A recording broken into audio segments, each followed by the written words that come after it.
Assalamualaikum warahmatullahi wabarakatuh. Selamat datang di acara podcast kelas Let's Talk. Apa kabar semuanya? Semoga kalian semua tetap sehat dan tetap semangat ya.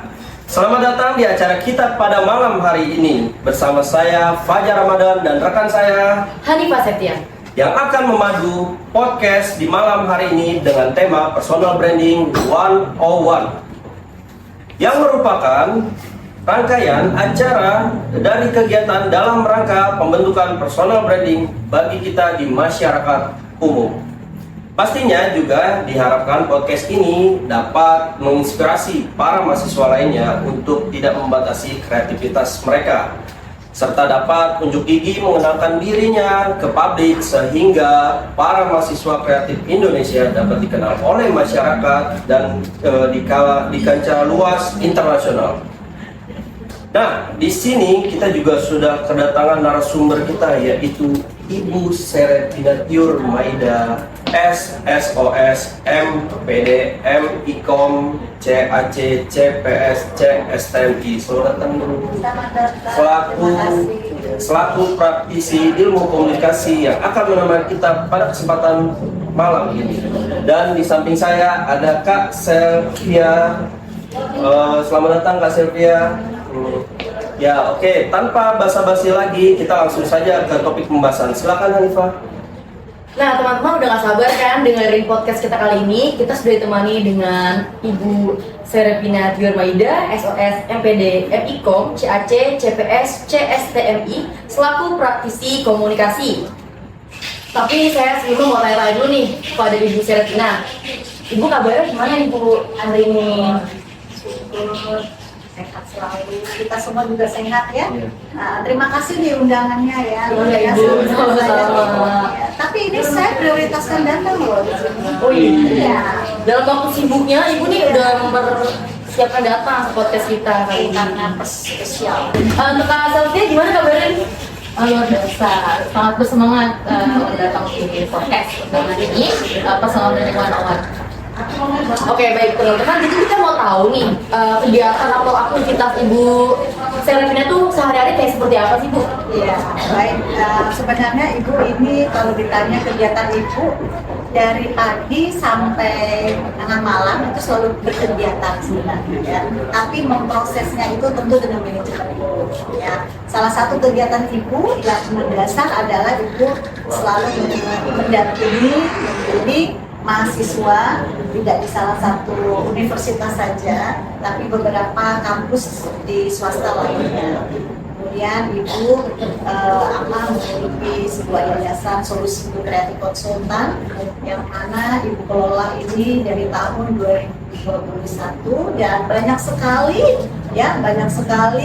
yang kita berikan untuk masyarakat di kegiatan-kegiatan yang cukup membantu ya, yang sangat bermanfaat gitu. Dan Ibu juga berbagai kegiatan selalu hadir untuk memberikan penyuluhan kepada masyarakat. Ya mungkin itu yang bisa Ibu sampaikan. Dan satu lagi mungkin ya yang bisa Ibu sampaikan, mungkin juga ya ini adalah salah satu yang bisa Ibu share adalah Ibu sebagai asesor nasional BNSP. Nah nanti mungkin teman-teman akan berminat ya. Keren banget nih, aktivitas Ibu Serepina ini sangat padat dan sangat bermanfaat ya bagi kita, bagi masyarakat umum atau bagi Ibu Serepina sendiri. Karena Ibu Serepina sendiri itu memiliki manajemen waktu, bagaimana cara dia mengikuti acara-acara yang dilaluinya setiap hari seperti itu teman-teman. Dan kita mau tahu nih teman-teman, gimana aktivitas Kak Selvia itu sendiri? Ya, sebenarnya teman-teman, kalau saya nih aktivitas sehari-harinya itu bekerja juga. Kita juga sebagai saya juga ada kuliah juga gitu kan di malam hari.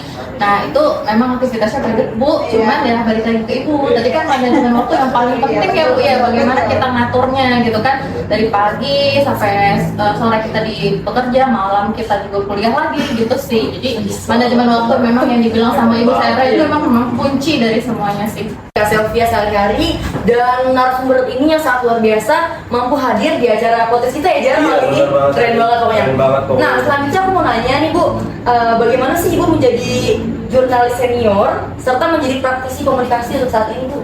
Ya, yang pertama Ibu kenapa tertarik di bidang jurnalis ya? Karena salah satunya Ibu senang menulis ya. Dulu waktu SMA, Ibu senang banget buat cerita-cerita di sekolah, teman-teman, keluarga, kayak gitu. Akhirnya Ibu tertarik untuk turun di media. Walaupun di beberapa media banyak sekali beberapa artikel yang sudah Ibu tayangkan ya, dipublish dan dibantu juga dengan rekan-rekan media yang selalu mensupport saya. Dan kenapa jadi praktisi komunikasi? Ya mungkin karena bidang Ibu di ilmu komunikasi ya. Nah nanti teman-teman juga seperti itu kan ya, seperti itu. Nah harapan Ibu bisa apa ya, bisa kita berkolaborasi nantinya ya, bisa berkolaborasi. Ya praktisi komunikasi itu memang kita harus apa ya, senangi. Kalau kita tidak senangi maka kita tidak bisa berkomunikasi ya kan. Ya bahkan senang komunikasi enggak? Senang ya, makanya bisa kuliah di sini ya. Kuliah di mana sih ini? Di IBI ya.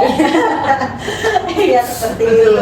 Nah jadi kita harus berupaya bagaimana menciptakan komunikasi itu menjadi sebuah komunikasi yang terjalin dengan harmonis.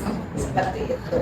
Kenapa saya tertarik dengan bergelut sebagai praktisi komunikasi? Ya mungkin saya sering memberikan paparan dan presentasi mengenai komunikasi. Saya jadi termotivasi nih dengan pernyataan dari Bu Seri ini. Iya Jar, termotivasi ya Jar. Termotivasi Keren banget. Karena banget. kebetulan juga karena memang jurusan kita komunikasi ya kan. Jadi kita termotivasi untuk bisa berkarya seperti itu ya. Seperti itu keren banget. Janji kolaborasi. Iya, bisa diatur Bu. Iya, beres. Nah, selanjutnya nih Bu, boleh nggak diceritain sedikit aja tentang apa sih personal branding itu menurut Ibu? Karena kan kita sering banget tuh Bu dengar personal branding di masyarakat, personal branding pentingnya bagi diri kita sendiri itu apa seperti itu? Ya, personal branding itu adalah pembentukan citra diri kita. Ya, bagaimana kita mencoba mempublikasikan dan mempublish apa yang ada dalam diri kita, baik itu talenta, potensi, kemampuan ya, yang kita bisa tunjukkan ke masyarakat, sehingga orang bisa menyorot kita dan melihat kemampuan kita. Nah, ini salah satunya adalah bagian dari personal branding. Teman-teman punya kemampuan untuk apa? Public speaking tentunya. Nah, itu salah satu tonjolan bagaimana kalian mencoba menciptakan komunikasi itu menjadi komunikasi yang sangat luar biasa yang bisa diterima oleh orang lain. Jadi orang bisa melihat potensi dan kemampuan kita kayak gitu. Jadi tidak hanya itu, ternyata teman-teman mempunyai kemampuan dan sangat luar biasa. Nah, berikut tanggapan dari Kak Selvia itu apa sih Kak? Personal branding itu sendiri? Kalau dari saya tuh memang kagum gitu sama Ibu, maksudnya benar banget apa yang Ibu katakan gitu kan. Jadi tadi mulai dari komunikasi itu kita kan suka dulu ya Bu ya, kita suka dulu sama namanya berangkat misalnya saya ini mahasiswa komunikasi, saya suka komunikasi, oh gimana sih saya mau caranya memperdalam gitu kan Bu, komunikasi saya supaya baik, supaya yang nanti saya ajak komunikasi itu benar-benar sampai Bu. Ntar kita nanti terjun ke dunia bisnis juga seperti itu ya Bu ya. Misalnya kita mau bikin produk atau segala macam, gimana sih supaya nanti produk itu bagus gitu kan, maksudnya diminati sama masyarakat, jadi melalui komunikasi itu ya Bu. Nah begitu juga tadi personal branding. Nah kita bikin apa sih citra kita yang dilihat sama masyarakatnya gitu kan, kita buat sebisa mungkin melalui dengan cara komunikasi kita yang baik gitu kan. Tadi kita memperdalam itu sehingga nanti apa yang kita hasilkan, apa yang kita produksi itu disukai oleh masyarakat. Ya, jadi ada produknya. Iya, produknya apa itu dilihat oleh orang lain. Betul. Jadi gitu teman-teman. Jadi menurut Bu Sere adalah personal branding itu menunjukkan potensi ya Jar, dari diri kita untuk kita misalnya mau menjual suatu produk ataupun untuk memang citra diri kita ingin melamar pekerjaan dan lain sebagainya seperti itu ya kan. Nah, Iya. sangat takjub ya, dia sampai bingung nih mau berkata apa-apa lagi. Aduh, keren banget pokoknya. Benar ya, Om? Kita jadi tambah pengetahuan juga nih. Iya. Apa itu personal branding? Mungkin bagi teman-teman yang belum tahu personal branding itu apa, mungkin kalian bisa simak sampai habis podcast kita kayak gitu. Lalu Bu, ini kan kita salah satu pengguna aktif yang di sosial media ya Bu ya. Iya, betul. Kira-kira bagaimana sih Bu kita sebagai mahasiswa membentuk personal branding di media sosial Bu? Karena kan sekarang banyak Bu kayak HRD yang melihat sosial media kita saat kita mau melamar pekerjaan seperti itu. Ya. Itu pendapat Ibu gimana? Ya, jadi begini. Sekarang ini di era digital, ya kan? Kita harus peka dengan digital sekarang. Kalau kita tidak peka dengan teknologi yang baru, maka kita akan bisa stuck di tempat. Iya. Jadi kita harus naik tahap 1, tahap 2, sampai tahap 100 sekalipun kita harus melewati itu, ya. Tetapi pasti ada kendala di dalam setiap tahapan itu. Benar. Kalau kita mau personal branding kita atau merek kita, ataupun potensi dan kemampuan kita memperkenalkan produk tadi seperti Mbak, ya itu semua pakai proses. Nah, di dalam era digital ini, misalnya media sosial, contohnya saja, ini salah satu adalah kegiatan produk kita apa? Podcast ya. Podcast itu produk ya. Produk untuk ngapain? Oh ya, ternyata saya memperkenalkan produk saya, yaitu untuk masyarakat mengetahui apa itu personal branding. Berarti itu ilmu dan materi yang mungkin orang di luar sana tidak tahu menjadi tahu, ya kan? Lalu yang kedua adalah dari produk podcast ini, orang yang melihat tontonan tayangan kita, ternyata orang bisa melirik beberapa dari orang-orang yang ada di kita ini. Oh iya, ternyata dia bisa juga ya, ternyata dia ini loh ya, ini mahasiswanya ini kreatif banget loh ya. Dia membawa brandnya siapa? Iya. Brandnya IBI dong, Iya ya. dong, Nah, iya terus dong. Guru, ya. Lalu oh iya, ini semester berapa ya katanya kayak gitu. Terus kalau ada orang yang melacak dan menginginkan orang komunikasi yang masuk di pekerjaannya, pasti dia akan colek ya kan. Betul. Pasti dia akan mencoba mencari tahu. Nah, makanya teknologi yang sekarang ini yang kita gunakan harus benar-benar dengan baik, digunakan dengan baik. Maka jangan 10 jari kita menggunakan dengan hal-hal yang negatif, tetapi kita mencoba dengan 10 jari kita media sosial ini kita gunakan untuk dimanfaatkan oleh orang lain kayak gitu. Tentu punya merek masing-masing Iya, kan, benar. seperti itu. Keren banget ya jawabannya. Keren banget. Jadi kita harus peka nih terhadap teknologi untuk memanfaatkannya Iya. untuk membrandingkan personal diri kita. Iya, gitu. pokoknya jangan malu lah untuk mempersonalkan diri kita sendiri. Iya. Tunjukkan kemampuan kita, pasti kita bisa, yakin, asalkan mau belajar. Betul kan, Ani? Betul Jar. Nah ini kita mau minta pendapat dari Kak Sylvia ya. Jadi kakak pendapatnya gimana nih? Ya, kalau tadi kan ibu kan sempat bilang kita harus kita memanfaatkan sosial media. Mungkin kalau dari saya juga mau tambahkan menyambung dari ibu itu kan ya berarti gimana sih strategi kita supaya nanti kita tuh dilirik segala macam sama memang perusahaan-perusahaan besar itu kan melalui personal branding. Mungkin kita harus lebih bijak bersosmed juga karena jejak digital itu sangat penting banget dan kejam banget gitu kan. Iya Bu, bisa jadi kan HR itu kan atau human capital itu pasti mengecek kan. Sekarang kan pasti kalau kita nge-apply pas segala disuruh tulis tuh apa namanya sosmed kita apa. Nah dari situ kita kelihatan tuh, oh ini kalau misalnya memang yang personal branding yang kita bangun dari kuliah itu kurang baik ya, kita suka apa, maksudnya suka menyimpang gitu ya Bu ya. Nah itu bisa jadi pengurangan yang minus sih. Jadi kita tuh harus bijak memang mau personal branding diri kita yang bagus-bagus aja gitu kan, lalu kegiatan kemahasiswaan yang baik gitu kan. Memang kayak gini tadi ibu bilang kita memang oh ini pintar berkomunikasi, berarti kan walaupun misalnya kita dari semester 3 gitu kan bisa jadi bu human capital atau HR itu tetap menunggu gitu kan, oh ini anak lulusnya kapan ya. Ditungguin ya. Udah ditunggu benar gitu kan sama human capital itu sih. Jadi kita harus betul. Jadi kita harus meningkatkan citra baik kita di sosmed aja. Kita dilirik nih. Iya. Pokoknya iya, posting yang penting, jangan yang penting posting. Iya, jangan. Karena netizen itu kacau pokoknya kalau kita tidak posting yang penting. Betul. Nah, terkait isu nih yang lagi hangat, menurut Ibu tentang pemboikotan yang terjadi saat ini, Bagaimana Ibu dari sudut pandang public relation dan apa pengaruh dengan personal branding bagi yang melakukan hal tersebut? Oke, baik ya. Tadi kembali ke produk. Kalau produk kita menyampaikan atau mengirimkan, memperkenalkan produk, tentu kita menginginkan produk itu laku ya.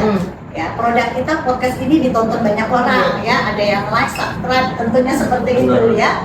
Ada yang follow ya. Nah, tetapi dalam pemboikotan ya, ini adalah bagaimana pelaku usaha satu, pelaku usaha dua, tetapi memiliki produk yang sama, ya kan? Memiliki produk yang sama. Lalu boikot dalam arti PR ini seperti apa? Berarti kan dia mencoba untuk mencegah si pelaku usaha dua masuk ke pelaku usaha yang satu, ya. Kemudian yang kedua yaitu bagaimana supaya tidak sama produknya, ya, produknya supaya tidak sama seperti apa ya. Jadi upayakan jangan sampai begini, mengurangi pendapatan orang lain gitu ya, mengurangi pendapatan orang lain. Yang terkadang salah adalah selalu iri dengan produk orang lain gitu, kok yang di sana lebih laku ya gitu ketimbang dengan yang produk kita gitu ya. Berarti ada apa? Berarti ada nilai lebih dan nilai kurang dari produk masing-masing. Nah, makanya jangan mencegah tempat kita usaha itu kan bebas ya, mau di mana saja ya. Ya, mungkin bisa sama podcast satu, podcast dua, tetapi materi kan beda-beda. Ya, siapa yang membawanya beda-beda. Begitu juga dengan produk X misalnya. Produk X kita perkenalkan di media sosial, di IG kita. Ternyata di sana juga ada, ya kan, yang memperkenalkan produk yang sama untuk memutihkan badan, tapi mereknya beda, ya kan? Nah, mereknya beda. Nah, begitu juga dengan pelaku usaha yang menempati satu bidang yang sama ya, satu bidang yang sama seperti tadi pemutih gitu ya, atau menghilangkan jerawat dengan cepat katanya kayak gitu. Tetapi karena pelaku usaha dan pelaku usaha dua ini mempunyai keinginan supaya produknya ini laku keras, maka dia harus akan menjadi konflik yang mungkin jadi kecil jadi besar ya. Karena apa? Karena ada persaingan ya, ada persaingan. Jadi ada kompetitor ya, berarti ada kompetitor dari produk satu dengan produk dua. Jadi upayakanlah kalau kita mau membuka usaha, jangan mencoba untuk mencegah atau mengurangi pelaku usaha yang lain untuk masuk, ataupun dia mencoba dengan usaha lainnya. Contohnya lah minuman air mineral ya, itu kan sudah banyak banget mereknya, tetapi orang sukanya pasti sama yang satu itu, ya kan?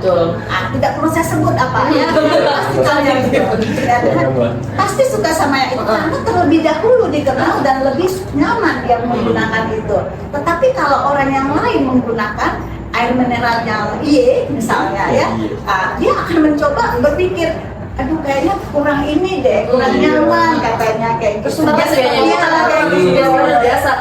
Dan itu balik lagi ke sana. Intinya bersaing secara sehat lah.